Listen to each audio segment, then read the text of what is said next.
History of prisons in Russia, starting with Ivan IV or Ivan the Terrible. The painting you see on the screen is a painting of Ivan the Terrible depicting the moment where he hit his son in the head, fatally killing him. I like this painting, so I'm using that instead of his official portrait. By the way, Ivan's eyes in this painting have driven people insane. So that's fun. Anyway, prisons. Ivan reigned between 1547 and 1584, nice long reign there. At the time, there was not yet a formalized prison system in Russia. What typically happened, especially during Ivan's reign, was people were taken to castle dungeons and either tortured or executed there.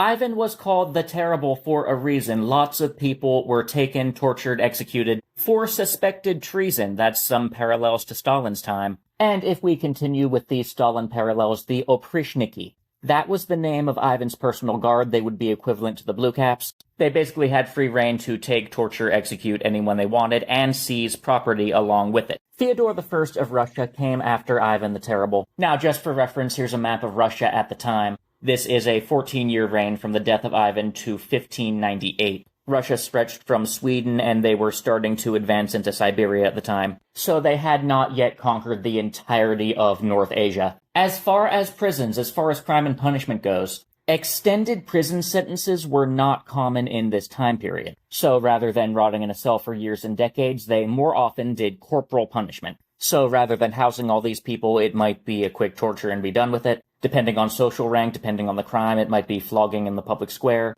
Or for really bad crimes, they would banish you. They would send you far away to Siberia. I hope you like snow. Of course, execution was also an option. Now, Tsar Fyodor I died childless, and that leads to a minor dispute about who the next Tsar was. Some say it was Fyodor's wife, Irina. I hope I'm pronouncing that right. She, though, retired to a convent, and then her brother, Boris, that is who you see in the picture here, became the next Tsar. This was the end of a dynasty of Russian Tsars and the start of a new one. Now, at the time in Russia, legal codes were not as formalized as they were in Central Europe. Local courts, scribes, governors, they handled a lot of the small crime and local issues. The big crimes, treason, heresy, stuff like that, was handled by the Tsar and by the bigger courts. Again, not much imprisonment per se, more torture, capital punishment, corporal punishment. At the time, Tsar Boris also had some political drama with the boyars. Those are the feudal houses of nobility. Boris was also implicated in the murder of one of the sons of Ivan the Terrible. This started some political drama in Russia, kicked off what is known as the Times of Trouble. As you can imagine, the time of troubles in Russia, they went through a few rulers pretty quickly. This one is Fyodor II, the son of Boris Godunov. He reigned from April to June of 1605. His father was Boris, his mother was one of the daughters of Ivan the Terrible. He was arrested by a group of boyars who were unwilling to swear loyalty to him, and he was later strangled in his room. Now, this portrait you see is False Dmitri I. That name certainly tells you a lot about him. He claimed to be Dmitri Ivanovich, youngest son of Ivan the Terrible, who was supposedly assassinated in 1591. But this guy claimed that he escaped assassination, and now in 1605 he was here to take over the throne. Not everyone in Moscow, not all of the boyars, believed his story. He reigned not quite a year at the age of 23. 10 days after his wedding, by the way, a bunch of boyars stormed the Kremlin. He jumped out a window, broke his leg, and they captured him and killed him. This guy is Vasily IV. He was a boyar at the time. He was supposedly a 20th generation descendant of Prince Rurik from a long time ago. Used this bloodline claim to justify his claim on the Tsardom of Russia. And at least for a little while it worked. He reigned from 1606 to 1610. Funny story, he actually did a little bit of political maneuvering. He pretended to recognize false Dmitri I, despite knowing that the real Dmitri was in fact dead. Used that to position himself in the right place at the right time. During his reign, there was also drama with false Dmitri II and false Dmitri III. Eventually, Vasily was deposed by some boyars. He was forcibly made to become a monk. He was sent to Warsaw, imprisoned there, died in prison in 1612. Vasily actually saw a rise in crime during his reign. As you can imagine, the central authority was weakened by, the political instability. But they did their best. In this picture, you see Tsar Michael I. He is the first Tsar of a new dynasty, the Romanov dynasty. The Romanovs would remain in the position of Tsar all the way until the Russian Revolution. So the very last Tsar before the Revolution, before they overthrew him and murdered the whole family, that was a Romanov still. Elected in 1613 by a council of representatives of the realm, after they had kicked out King Vladislav of Poland, who had been governing Russia for a little while. Around 3 years they had a Polish king as a czar, technically. This guy was also a first cousin to Fyodor I of the previous dynasty. Not Ivan the Terrible's dynasty, but the dynasty started by Boris, that was the House of Rurik. But enough about families and law codes. This guy centralized the law code in Russia. Had a lot of time to do it because he reigned between 1613 and 1645. Enacted judicial reforms, as one might expect, coming out of a time period known as the Time of Troubles. Also brought all courts under the Tsar's control, meaning that anyone from any social class could be a witness, defendant, or plaintiff. Pictured on the screen is Tsar Alexis, reigned from 1645 to 1676, another good long reign. In 1646, 1 year into his reign, he passed a new criminal code that I cannot pronounce. You can Google that for yourself. It gave better definitions for crimes. It also increased the number of crimes that were punishable by death. However, it also put more emphasis on investigation. Corporal punishment was still the primary form of criminal justice, that is whips, lashings. Not sure that I've said before, but I will say it now. What do you think is less cruel than unusual? Being locked up for years and years of your life? Being denied the opportunity for a normal life? Family, marriage, kids, all for something that you did perhaps over a decade ago that just happened to land you in prison. Or getting a public beating, shedding a bunch of blood, and then it's all over with. I know which one I'd rather go with. Now, as far as executions go, in contrast to other countries, Russia did not tend to make grand public spectacles of their execution. Other places in Europe, it was entertainment. Fyodor III of Russia reigned from 1676 to 1682. That is a 6-year reign, not the longest. He was kind of sickly from birth, died at the age of 20. But before he died, he abolished something called the Mestnichestvo. I hope I'm pronouncing that right. And what that did is it allowed judicial appointments, among other things, to be more meritocratic. So it's not a direct reform to the criminal code, but indirectly his legal reform laid the groundwork for long-term gradual changes. In courtrooms generally, they were still using that law code of 1649. There was still an emphasis on physical corporal punishment for most crimes, and very often the central authority would defer to local law in criminal cases. This is Ivan V of Russia, younger brother of his predecessor Fyodor III. Reigned until 1696, until he died at the age of 29. Yes, he was also sickly like his brother. And this is Peter I, or Peter the Great. He was co-monarch with Ivan V. Both of them shared the same father, that was Tsar Alexis. Peter was the son of Alexis's second wife, and Ivan was the son of the first wife, as well as Fyodor. So apparently the second wife had better genes. Haha, funny. Peter made it to the age of 52, dying in 1725. Had a much longer reign than his brother, who he co-ruled with. Also in 1721 consolidated the title Tsar of all Russia and created the title Emperor of Russia. So from here on, instead of calling them Tsars, we will call them emperors. As far as legal reforms to the criminal code, he focused on centralizing state power, was tough on things such as state corruption and desertion from the military, but also required a review of death sentences.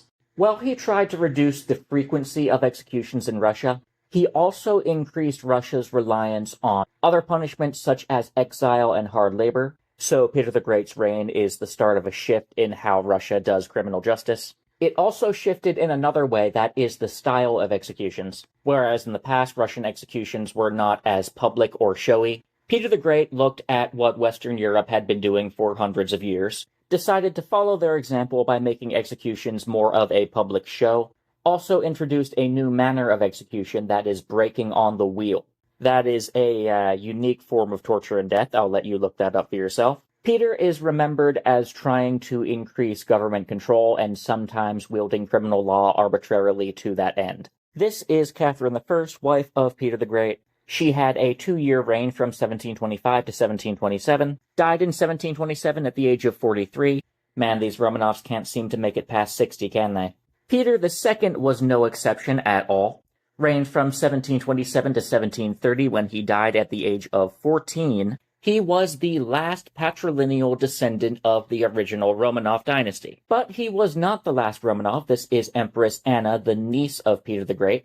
had a 10-year reign from 1730 to 1740, completed some build projects started by Peter the Great, such as the Russian Academy of Science in St. Petersburg, and revived the Secret Office of Investigation, used that to investigate political crimes, utilized exile to Siberia as a punishment. The Secret Office was known to use torture against people who were found guilty of treason, but for smaller local crimes among the lay people, the local courts still actually held sway. Punishments like before were often just whipping.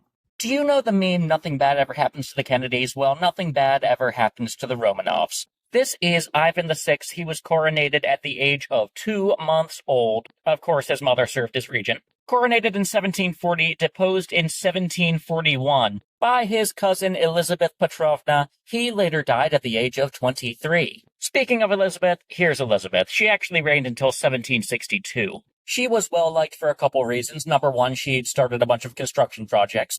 Number two, she made the decision not to execute a single person during her reign.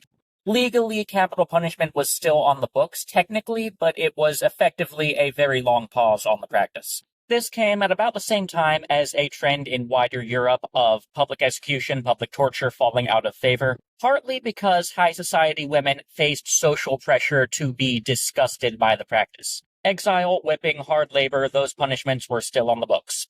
And she still didn't make it to age 60.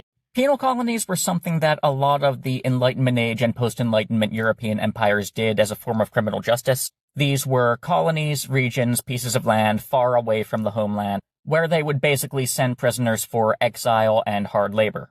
The French like to use French Guiana for this, that is on the northern coast of South America. The British, up until the American Revolution, liked to use the 13 American colonies for that. And actually, there's an essay on my YouTube channel written by Ben Franklin just on that subject. After the American Revolution, the British started using Australia, and they started sending a lot more people there. Russia was no exception when it came to penal colonies, although their penal colony was closer to home and a lot colder. If you go east of the European Russian mainland, across the Ural mountain range, you come to a frozen, vast expanse of Siberia.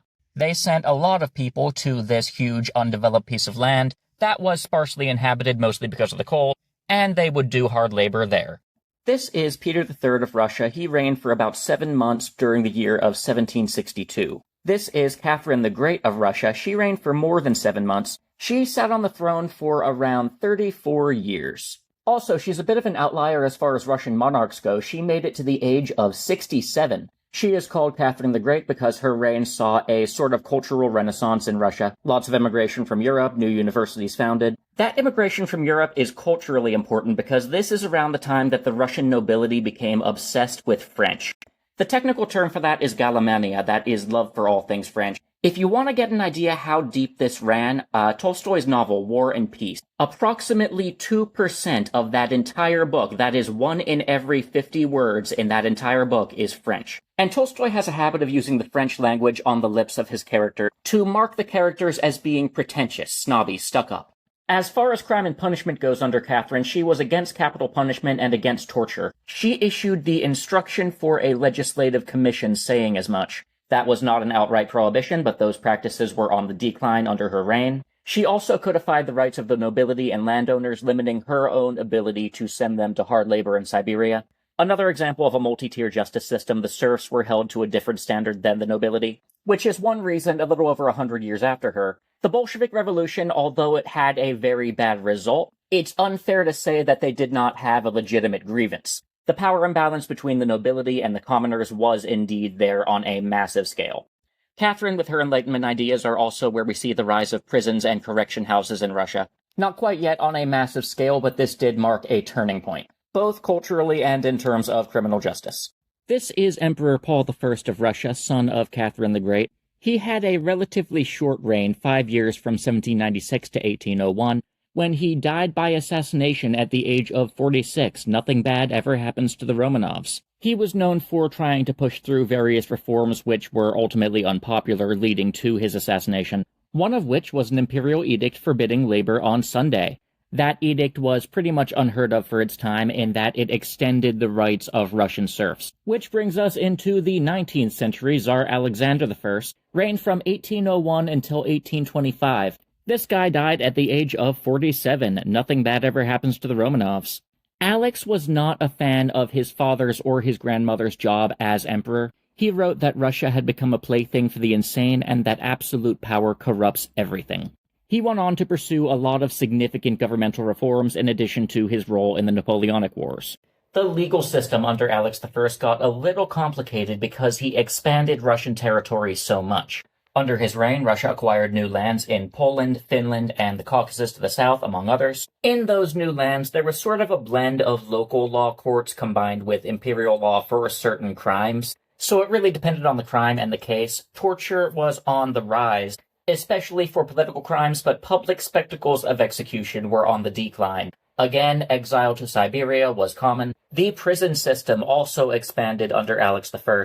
He constructed new transit prisons to house prisoners on their way to exile in Siberia. He also made use of military colonies. Those were specifically for farmers who were also trained as soldiers. There was also an Enlightenment push for humanitarianism to the prisoners. That included an emphasis on getting spiritual assistance to the prisoners.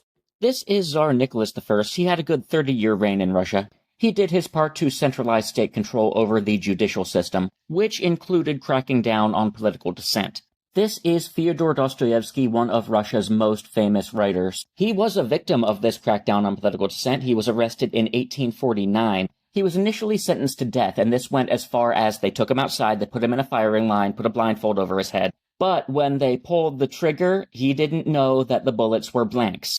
He really thought he was going to die, and then, oh, wait, sorry, hard labor, Siberia. After his term in Siberia was over, he did a lot of writing, including the book Crime and Punishment and another book, Brothers Karamazov, both of which focus intensely on the Russian legal system, and I think they give a great view of just everyday life in Russia as opposed to the life of the nobles that Tolstoy is more familiar with. This is Tsar Alexander II. He reigned from 1855 till 1881 when he was assassinated at the age of 62. Nothing bad ever happens to the Romanovs. The way criminal justice was done changed quite a bit under this guy. For one thing, do you remember back in the 17th century where corporal punishment was pretty much the norm? For lots of different types of petty crime, whipping was the norm. Well, no more. Alex II abolished corporal punishment. He also established elected juries and public trials. Local judges were also elected locally, so these are some big changes he brought about. This also came with, you guessed it, another crackdown on political dissent, especially after he survived an assassination attempt in 1866. So in a lot of ways, he instituted some pretty liberal reforms to the criminal justice system, but in other ways, he was similarly harsh as previous rulers. This is Tsar Alexander III, son of his father Alexander II. He was in office from 1881 until 1895. Died of kidney disease at the age of 49. Nothing bad ever happens to the Romanovs. Alex III actually reversed some of the more liberal policies of his father. We see a continued crackdown on political dissent with even less focus on human rights. We see fewer jury trials. We see more oversight over local courts. We also see the novel Crime and Punishment by Dostoevsky leading the conversation about the way people think about criminal justice in Russia. As bad as these crackdowns were, though, we will see later Solzhenitsyn describes yearning for these old times where the prisons were much more humane and the trials were much more just. Though Alexander III is remembered for centralizing government authority over the legal system, the Soviets did stuff that would more than make him blush. As far as Crime and Punishment goes under Nicholas II, we are into the prison era, no longer in the corporal punishment era. Many of the Moscow prisons and other prisons were constructed under the reign of Nicholas's grandfather and father, that is, Alexander II and III. Nicholas II introduced juvenile prisons, also did some legal reform to allow local judges to be more independent, but at the same time he also had a secret police that operated extra-legally and went after political dissent. The central government very much liked to keep their control, and they often sentenced people to hard labor, exile, or death for political crimes. Russia's Bar Association was founded under Nicholas II. Too bad it didn't have much time to go anywhere before it got absolutely turned into a clown show by the likes of Krylenko. Nicholas II also passed a new criminal code in 1903 with new definitions for crimes. That code also introduced new things such as being able to plead insanity. Ladies and gentlemen, the very last Russian emperor, Nicholas II, nothing bad ever happens to the Romanovs. He reigned from 1894 all the way to 1917, that's when the revolution happened. Trotsky depicts the Tsar as being woefully out of touch, worrying about insignificant matters of state at the same time that the country is burning down and the army is defecting all around him. When the revolution finally got to the Tsar himself and his family, they killed them all. They shot them, they stabbed them all with bayonets. The Tsar, his wife, all the children. The bodies were disposed of. They attempted to hide them forever, but they were actually recovered in 1978. In 1977, the Soviet government decided to demolish the house where they were killed for fear that it would be a memorial site for the old imperial system and, here's the exact quote, a target of severe attention in the counter-Soviet circles in the West. And so the imperial line ends with severe indiscretion.